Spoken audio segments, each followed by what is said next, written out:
Welcome back to another episode of Raising Tech. Today, I am joined by Matthew Edgerton, the founder and CEO of Cogensus, who provides a media-enabled cognitive health SaaS for older adults. Matthew, thanks for joining me today. Always great to meet another Matthew with two T's, so appreciate you making some time. It's a pleasure, Matt, and I would say the same. We really appreciate you having us on today. Yeah. So, Matthew, tell me about your platform. It sounds like a mouthful, and I'm sure you could do a better job explaining it than I can. Sure, absolutely. So, Cogensus is a platform that we built specifically to help older adults, their families, and providers navigate the complex journey that is cognitive decline. Whether that be age-related cognitive decline or whether it be disease-related, it's a painful process for everybody. So, if you want to think about the platform, it's three really familiar concepts blended into one. One of which is AI companions. The second one is provider analytics. And the last part is a family ecosystem. So, at a very high level, an individual converses with an AI companion to help them just expound on their thoughts. We can administer questionnaires that are validated by neurologists, psychiatrists, things of that nature. All those learnings are plugged into a dashboard for providers who can then assist in the care transition, or I should say caregiving journey, however you want to frame that. And then as the residents use the tool, their conversations are saved, and we give the residents the ability to convert those into text and pictures, and those get turned into memory books for their family. And so it builds community because community itself actually has an insulating factor for cognitive decline. And that is what Interesting. Cogensus is. Well, I love that you're taking it like that next step and like putting together some of those pictures and images and stuff and being able to give that to the family. That's so powerful. And I hear all the time people wanting to capture those stories or their moments from their loved ones. Yep. Unfortunately before it's too late. So I love that how you guys are taking that approach. And now, this isn't a surprise to anybody listening to this. I feel like half of our episodes are around AI. There's a lot of buzz around it nowadays and a lot of concern as well. I'm wondering, like, from your perspective, like, what does ethical, human-centered AI look like in the context of senior care or the context of your platform? Yeah, great question. So, I mean, when I worked in consulting not too long ago, we started this company in 2024. I was seeing a ton of AI applications in everything under the sun, right? Use cases, I should say. And one thing that really bothered me is the vast majority were designed to completely remove human interaction, which I don't think it is a good use case for AI because at the end of the day, we're all human. And specifically something like the aging journey or love or any of those kind of metaphysical concepts, those don't lend themselves well to complete human removal. But in the senior care industry, broadly, whether you consider senior communities, home health, all that stuff, there is a very real staffing shortage for workers because it's a hard gig, right? And so what we're trying to use our tool and our applications are designed to work in concert with people in the fields rather than remove the interaction. So in my mind, if we're using AI to augment human capacity and capability, it's more human centered. For Hmm. some of the tools that I have seen and some that are still coming out, they're full automating people out of the workflow. And if we do that, then what's the point to some degree, right? Like, why do we even exist? Yeah. And so that's one way that we're approaching it. Um, I would say the other thing that you have to be aware of when dealing with any kind of AI application is that there is, whether you want it to or not, a bias effect in AI and how it's trained and the materials and all that. And also, we have seen in some cases that AI can, what's the word? It can push someone down a route mentally that maybe is not the best for them. So you have to be very cognizant of the guardrails and the safety protocols. So particularly for dealing with anyone who has any form of cognitive decline or is a vulnerable population, right? So we are incorporating those into our standards where I think some of the more consumer-facing apps that are more accessible wherever you go, right? They're not designed that way, and they're being misused when they get used in that capacity. So we often have to educate some of our pilot folks and buyers, right? That like there's a reason we didn't just use Chat GPT Hmm. because it's not meant for that. Like, and that's okay, right? I wouldn't use a car to make a souffle. They're totally different things. So that's how we're applying it.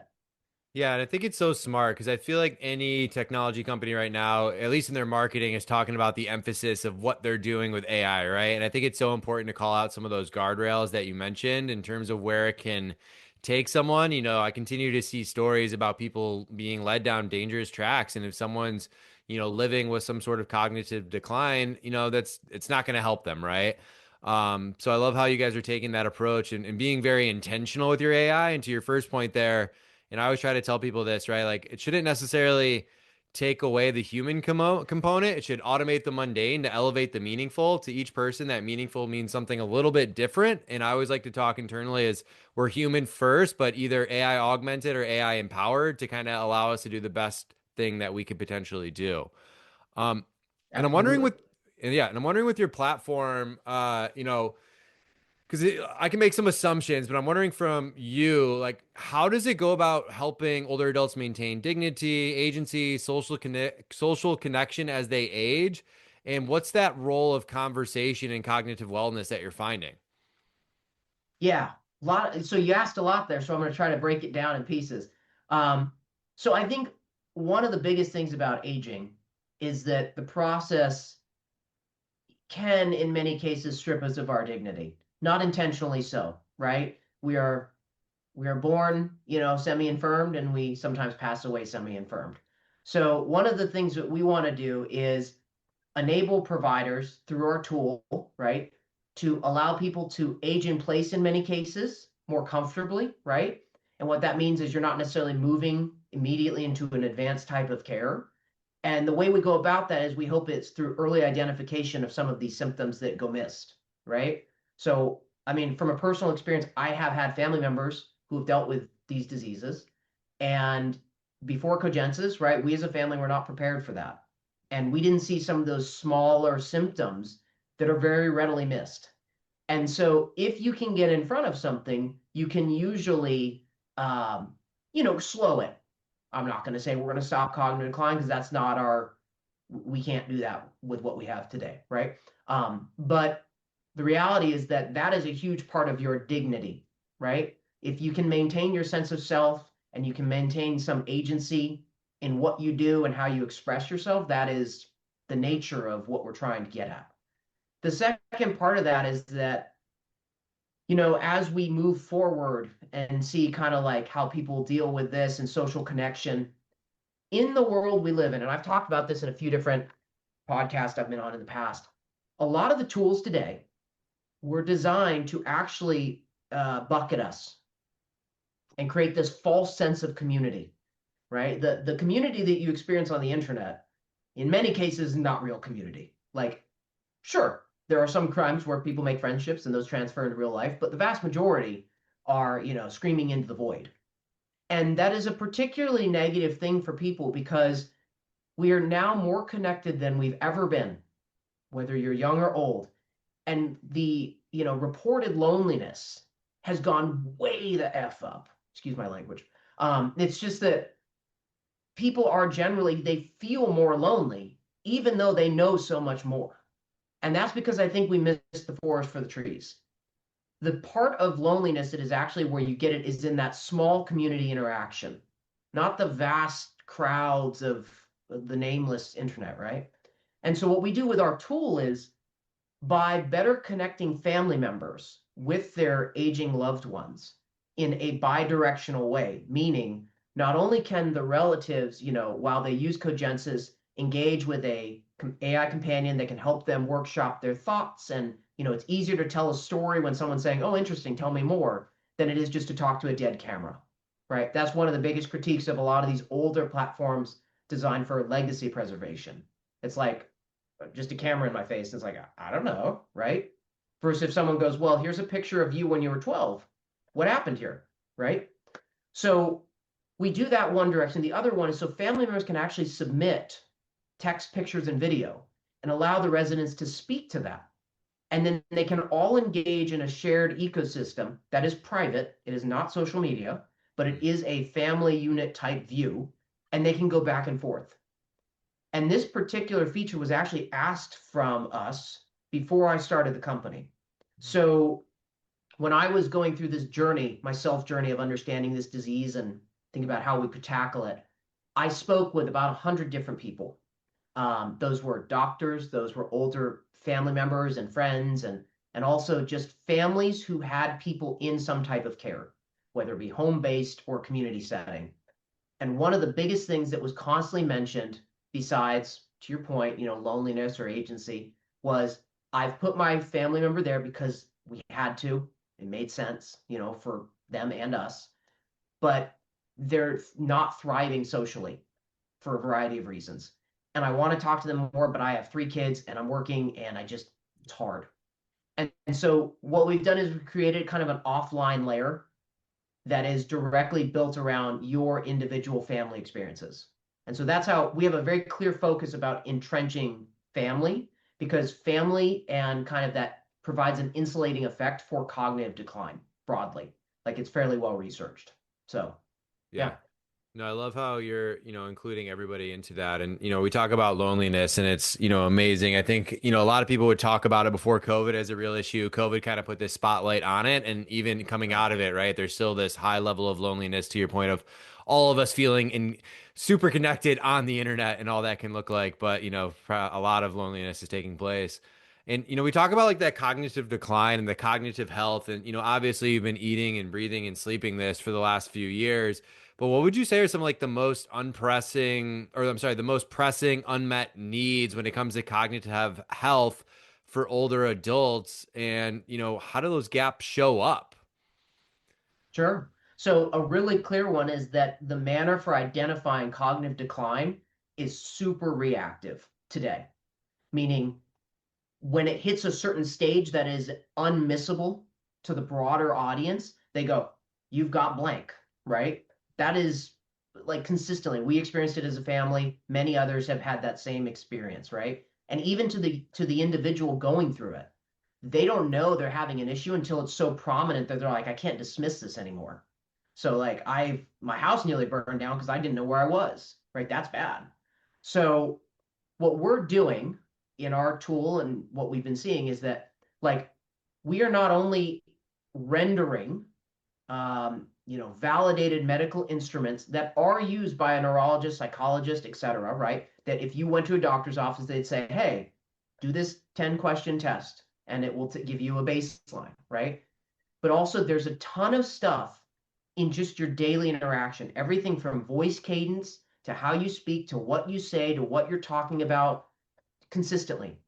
And so Cogensus is finding that what I call the hidden data. There's a lot of hidden data in just our lived experience. And so even down to like how you remember an event one day to the other. Like you can't, there's no current questionnaire to test that. But that's something that we do, right? Because it's there. And so it's like if you tell me a story one day about a blue dog a week ago, I can never forget this. There's a blue dog. And everyone's like, whoa, weird. And then I ask you a month later and I go, hey, what color is that dog you saw? And you're like, I think it was brown. And you're like, no, you told me very clearly it was a blue dog. And you're like, oh yeah, it was a blue dog, right? Like that, just that little nuance right there can potentially highlight a greater issue.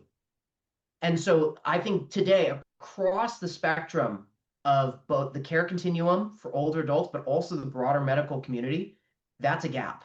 Is that hidden data that doesn't cleanly fit into a questionnaire that's established, but also is not so that it's just not collected. So there's not the mechanism to do so or the pathway built. And so we're fortunate in that that's what Cogensis did. Um, so yeah, that's that. Cool. I love that. Yeah, and I'll be on the lookout for any blue dogs right now because I feel like, that'd be one of those things. It would definitely jump Well, I out didn't to want to say me. red because then we'll get in trouble with Clifford. Hey, hey, There yeah, yeah. Trade. We'll bleep that part out, trademarks and stuff. But you go. it has to be huge though. Um, Yeah. but I'm wondering from like, the B2B standpoint, because obviously I think the B2C makes sense, right? Families want to connect with their loved ones, making sure that they're keeping a pulse on everything. They can't be there 24/7, right? It seems like a no-brainer there.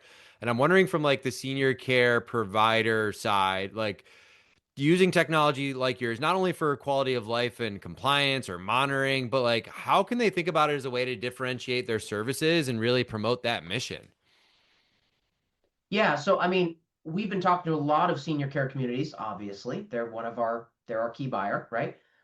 One thing that we have noticed is that that industry as a whole is going through a rapid transformation. So not only are they now being asked and pressed to adopt more kind of digital first technology standpoints, but they're trying to differentiate against their own competitors. So, if you look at a senior care home in a rural community in the Midwest versus you look at one in San Francisco, they're going to be very different and they're going to have very different audience, members of who's going to that community. And so they themselves are going through a bit of a revolution. And so something like Cogensus will not only allow them to differentiate their business to their competitors, but because of what we offer, which is a much more proactive view of cognitive health, we offer them greater understanding of their residents, both at a uh, cognitive health level, but also a mental well-being, emotional, and even what they're thinking about, right? Just as a general basis, they can spend shorter windows with those folks, understanding there's a staffing shortage, but those interactions can be far richer. So we're saving them time, both from an operational standpoint, but also we're giving the residents a greater, a more enriching experience in just their daily life, right? So that's what we're seeing on that. But the other big thing that is interesting is that, and we talk about loneliness broadly. Um, in 2022, I believe, I could be wrong here, the NCQA, which is a very large medical oriented body, mandated that medical institutions start looking at loneliness as an intake or a piece of data that should be collected on visits because it has so many furthering effects on so many different conditions, right? Meaning, if you're lonely, you're more likely to develop cognitive decline. If you have cognitive decline and you're lonely or socially isolated, you're more likely to decline faster. So these are like really apparent things that the research indicates. And there's other things like if you're socially isolated and you had a cardiac condition, you're more likely to be readmitted. There's just a ton of stuff. Mm. And so just by knowing that, we help these entities, senior care, home health, better evolve kind of how they're moving their residents and patients through the journey.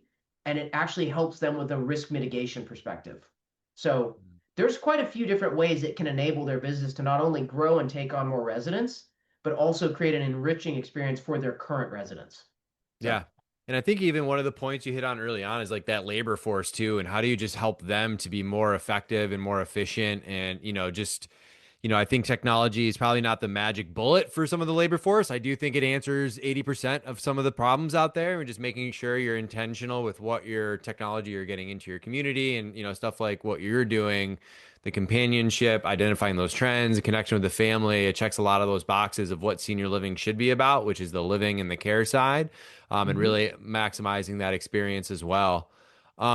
And I'm wondering, like, do you have any stories that stick out to you? You've been going after this now a few years, whether it's a family story, a resident story, or business story that, any moving stories that come to mind for you. Yeah, I have two. So I'll start with an individual's experience using a very early version of Cogensus. So this individual is in their 80s. They're quite active, right? They live an interesting life, and but they're 80 plus, and they have a much older family member who they're caring for. It's just a whole thing. And so I asked him. I said, "Hey, could you test this just on your own? Just this is a super early version. Like, just tell me what you think, right?" They used it for about 30 to 40 minutes. And within that time, they had a very interesting conversation with the AI about creating better boundaries with their older family member, which is actually a fairly nuanced topic that you would not expect. Like, I was expecting something much lighter, right? And this person went Yeah, into it. they went for it. They went They for went for it, it. yeah. And like I appreciate it, but so from that interaction, they not only gleaned a series of insights that they found useful and actually applied in their own life, but they were like, I didn't even know that this was an option. Like I didn't, there isn't like ChatGPT wouldn't have given that to them because it wasn't designed around creating it necessarily as an output. It was designed just helping them workshop something. And this had none of the cognitive layer because it was just very early. But from that one experience, like we were like, okay, there's a lot of promise in an individual level, right? Um, Recently, we did a study in they call it a human factors engineering study. It's a fancy word for a clinically significant usability study. Because one of the concerns when you're dealing with older adults is technology literacy or tech literacy, right? Just like it's fine. I'm not as literate as probably some Gen Z kids about TikTok, so whatever. But we did a study and we went out to a group that had, a diverse range of folks, different educations, different ages. And what we found was the tech literacy was surprisingly high.